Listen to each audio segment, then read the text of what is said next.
Some say love. Salut à tous, je vous retrouve pour une nouvelle vidéo. Aujourd'hui ça sera pour un C'est lundi que lisez-vous que je vous enregistre et que j'espère pouvoir poster aujourd'hui parce que sinon ça serait un petit peu embêtant vu que j'arrête pas d'avoir des retards dans mes rendez-vous, c'est lundi, etc. Donc c'est un rendez-vous, alors si je me souviens pas, je vais voir si j'ai pris mes leçons, qui a été repris par Galéane je crois. Je vous mettrai tous les liens en barre d'infos. Et comme ça, vous pourrez aller visiter le blog de cette personne. Donc, ce rendez-vous a pour but de répondre à 3 questions. Ce que j'ai lu, ce que je lis et ce que je vais lire. Donc, je commence tout de suite. Alors, la semaine passée, qu'est-ce que j'ai lu? Enfin, la semaine passée, les 2 semaines passées, vu que la semaine dernière, je n'ai pas fait de rendez-vous. Alors, j'ai lu En apesanteur de Rose Darcy et Rachel Berthelot, qui est un roman coup de cœur. C'est un livre de 2 auteurs que j'adore. Rose Darcy, je l'ai rencontrée au Salon du Livre et je l'avais connue un peu avant avec certains d'autres de ses livres. Et j'ai acheté ce livre-là donc au Salon du Livre et j'ai vraiment adoré ma lecture. Je me demande même comment j'ai fait pour ne pas commencer ce roman avant. Alors, l'histoire raconte l'histoire, ça fait un peu bête de dire ça comme ça. Alors l'histoire est celle de Ali et Kai, deux personnes qui ont chacun vécu des ruptures douloureuses et qui se retrouvent donc à bord d'un avion direction New York pour changer d'air, pour changer de vie. Pour Kyle, ça sera juste une escale, tandis que pour Ali, je vais dire Kylie, pour Ali, ça sera un terminus et Kyle une escale pour Las Vegas. Et on va voir ce qui se passe durant le voyage et comment ils vont se reconstruire petit à petit, les prisons qui se sont construites se détruire, etc. C'est un roman que j'ai vraiment adoré, l'écriture est fluide. Les 2 auteurs ont un humour mais à tuer et elles ont des idées de malades. J'ai vraiment adoré. Ensuite, j'ai lu un service presse. Il s'agit du livre Le coquillage d'Ilona de Antoinette David aux éditions Verte Plume. Alors ce livre, je l'ai trouvé vraiment très intéressant dans le sens où, alors c'est un livre jeunesse à partir de 9 ans. Et ce que j'ai trouvé très intéressant, c'est qu'il parle du harcèlement scolaire. Dans le sens où Ilona est une petite fille qui va rentrer au collège et qui, depuis qu'elle est à l'école, est souvent charriée et voire un peu plus qu'être charriée par ses camarades car elle est plus petite que ceux de son âge. Elle appréhende chaque jour son aller à l'école et n'a qu'une hâte, c'est de terminer ses journées pour aller voir sa grand-mère avec qui elle se sent vraiment très bien.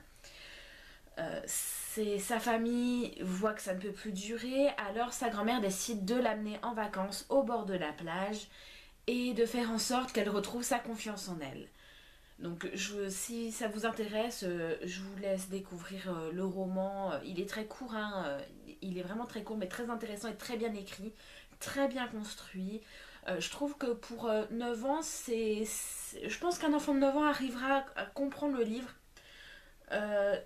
Je sais que vu mon âge, j'aurai un peu de mal à me mettre dans la peau d'un enfant de 9 ans, mais la façon, les mots utilisés, les mots employés sont assez simples et la façon dont c'est expliqué, dont les scènes sont détaillées, font que même un enfant arrivera à comprendre le message qui est écrit dans ce roman. Ce que je trouve dommage, par contre, ce n'est pas envers le roman, mais c'est envers le thème, le harcèlement scolaire. C'est que c'est quelque chose qui commence à peine à être relaté.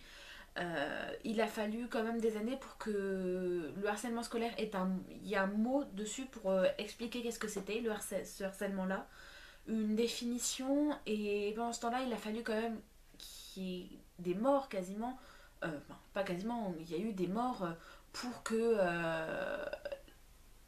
on va dire les autorités, les adultes même, je veux dire les parents, l'école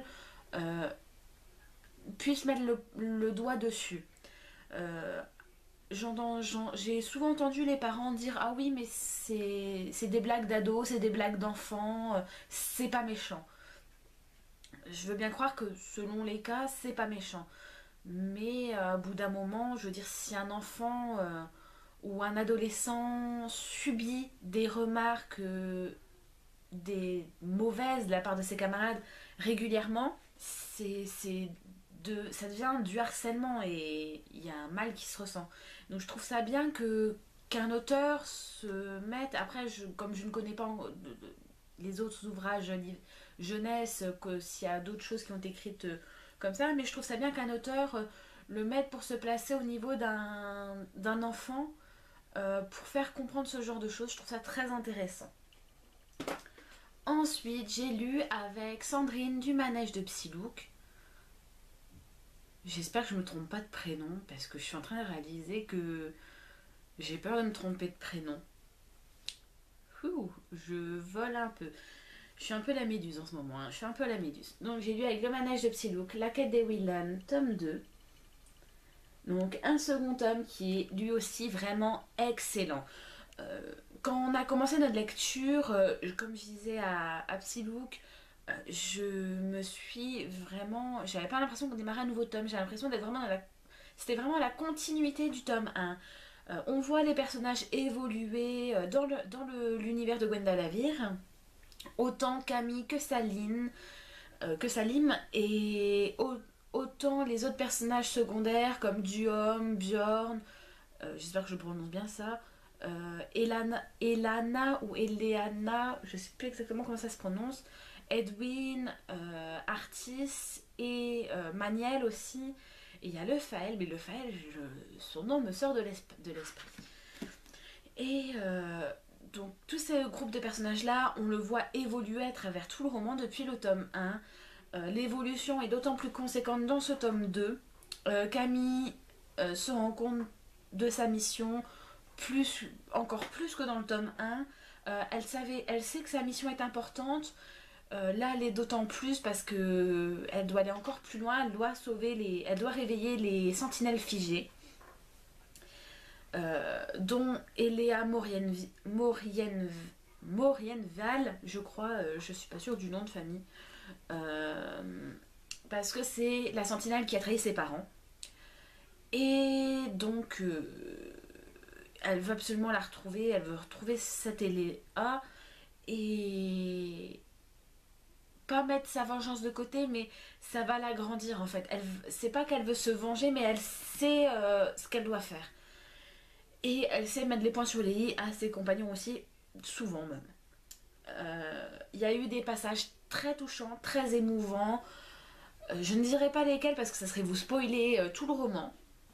Mais en tout cas, ça a été un second tome magnifique. J'espère pouvoir avoir l'occasion de lire très prochainement le tome 3 et dans une lecture commune aussi avec Psylouk, vu qu'on a eu le tome 1 et 2 ensemble. J'espère que le tome 3 sera aussi une lecture commune, il n'y a pas de raison. Ensuite, j'ai lu une BD de la collection Histoire de Bulles de chez Rebelle Édition. Il s'agit de Coitus Interruptus de Philippe Ray. Alors, je vous laisse découvrir cette couverture très sympatoche. Donc pour ceux qui n'arriveraient pas à lire, c'est écrit « Toute ressemblance avec ma vie ou la vôtre serait bien sûr parfaite, purement fortuite et n'est d'ailleurs même pas envisageable. » Ce que je trouvais hilarant parce que on se retrouve tous dans ce roman, dans cette BD, on s'y retrouve vraiment tous.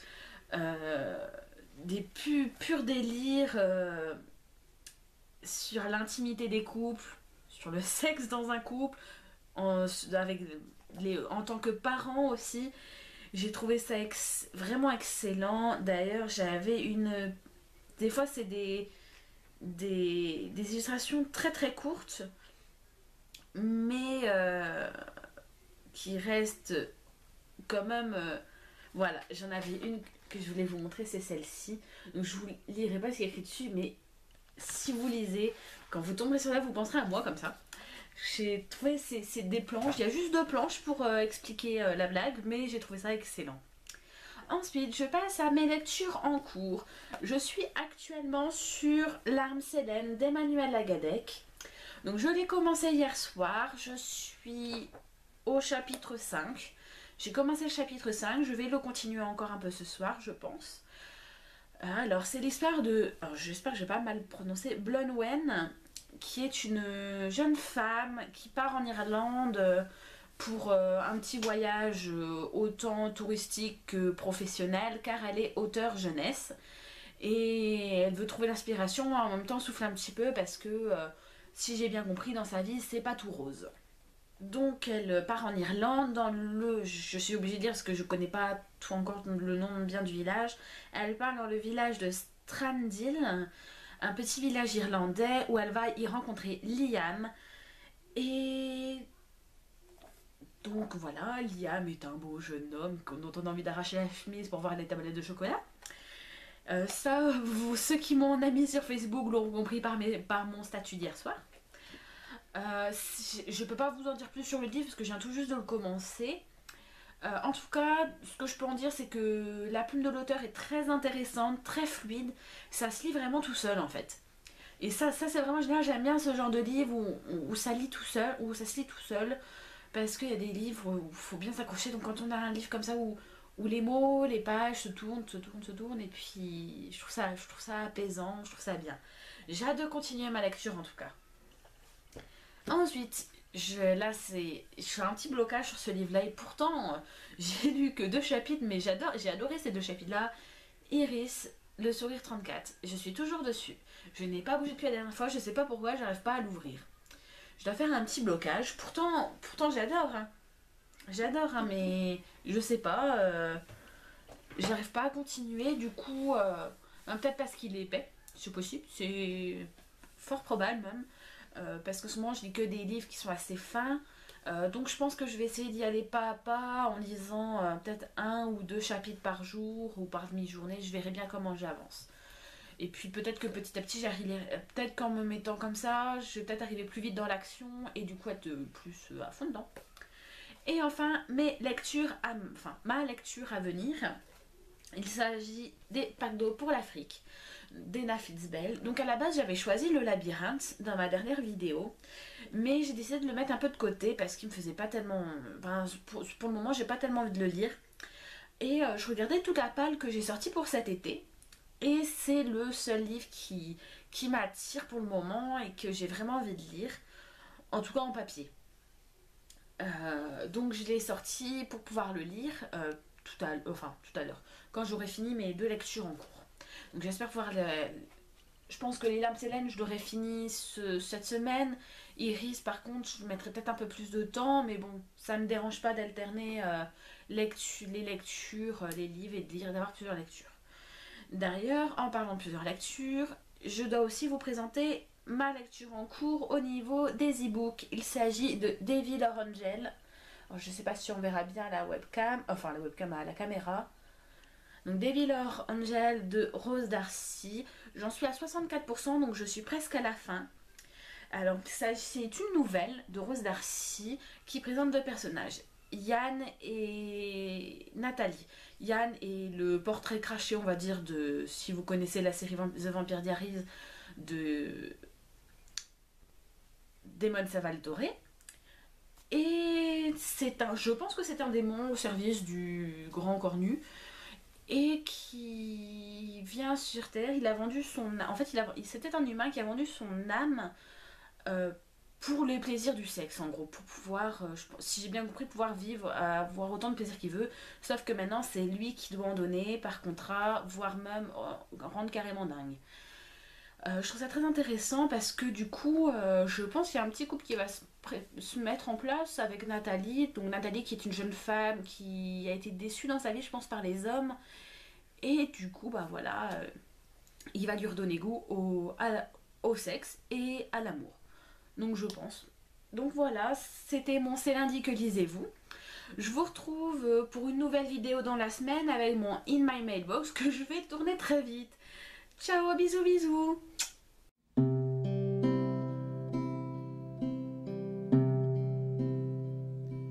Some